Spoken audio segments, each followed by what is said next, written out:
Hello students, आज हम लोग ध्यान देंगे एक नया टॉपिक पे।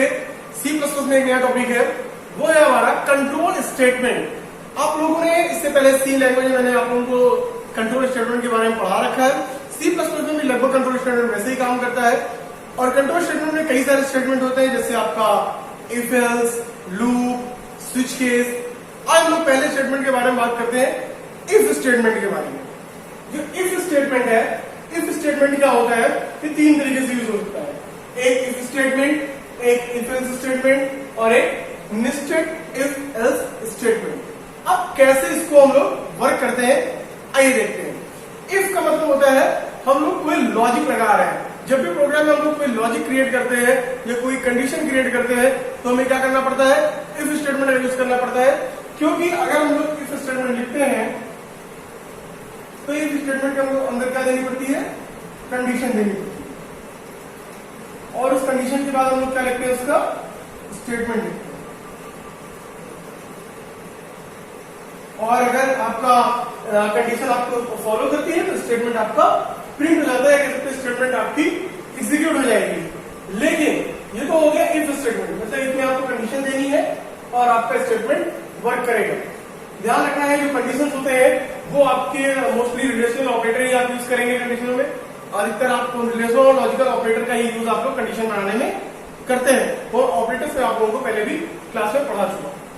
अब मैं बता रहा हूं इफ एल्स के बारे में। इफ एल्स का मतलब क्या, यहां पर क्या होगा, इफ की कंडीशन तो जनरेट होगी, लेकिन इफ जो होगा वो दो तरीके से काम करेगा। या तो लॉजिक आपका ट्रू होगा और लॉजिक या तो फॉल्स होगा। यही देखते हैं कैसे इसका सिंटैक्स यूज करते हैं। इफ, फिर हम लोग यहां पर कंडीशन डालते हैं। कंडीशन डालने के बाद हम लोग क्या करते हैं, स्टेटमेंट लिखते हैं।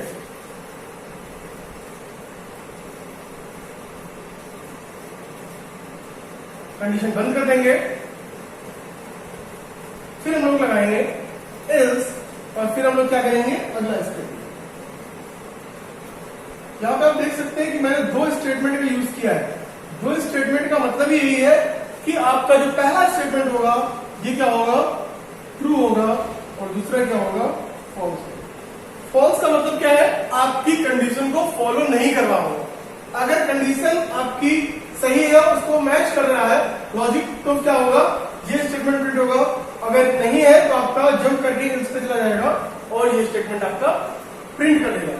लेकिन सपोज कहीं का कंडीशंस के अंदर कंडीशंस बनाना चाहते हैं, जैसे कि आप कह सकते हैं कि आपने कहा कि किसी एम्प्लॉय को सैलरी देनी है, और लेकिन किसको देनी, केवल मेल एम्प्लॉय को देनी है बोनस, और फीमेल एम्प्लॉय को बोनस नहीं देना है। और जो बोनस मिले वो 5000 देना है किनको, जिनकी सर्विस 5 साल से ऊपर हो।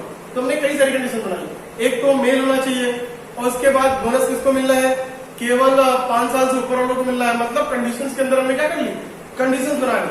उस तरह में हम लोग क्या करते हैं, नेस्टेड इफ एल्स स्टेटमेंट का यूज करते हैं।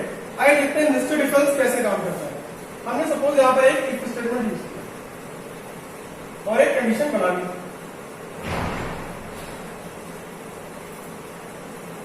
जब एक कंडीशन हमने बना ली इफ के साथ, अब हम लोग क्या करेंगे, मैंने क्या किया, इस कंडीशन के अंदर क्या की, एक और कंडीशन जनरेट करेंगे। जब हम लोग एक कंडीशन और जनरेट करेंगे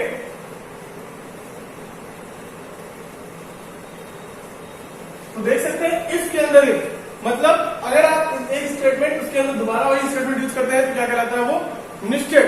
अब हम लोग क्या करेंगे, इसकी हमने स्टेटमेंट लिख दी। ये स्टेटमेंट इस वाली कंडीशन के लिए नहीं, ये इस वाली कंडीशन के लिए स्टेटमेंट है।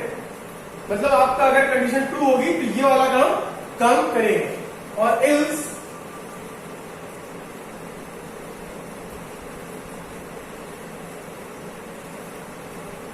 स्टेटमेंट, इसका मतलब इसके अंदर भी एक ट्रू फॉल्स के अंदर हमने एक और ट्रू फॉल्स कंडीशन जनरेट कर दी। आप लोग क्या लिखेंगे, एल्स और स्टेटमेंट।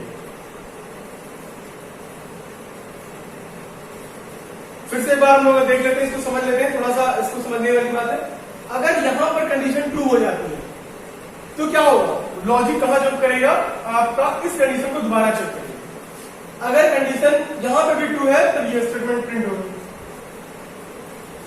मतलब स्टेटमेंट मैं यहां पे नाम डाल दे रहा हूं और समझने के लिए आसानी होगा, 1 2 कि कब स्टेटमेंट 1 प्रिंट होगा, कब 2 प्रिंट होगा और कब 3 प्रिंट होगा।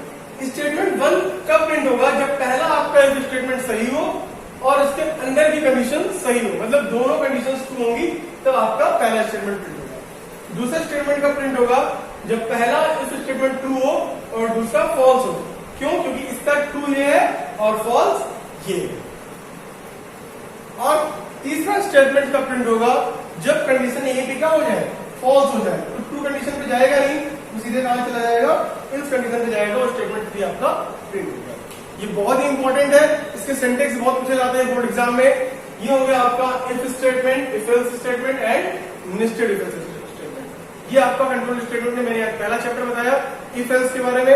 कल हम लोग इसके प्रोग्राम के बारे में डिस्कस करेंगे। मिलते हैं नेक्स्ट क्लास में, तब तक के लिए थैंक यू।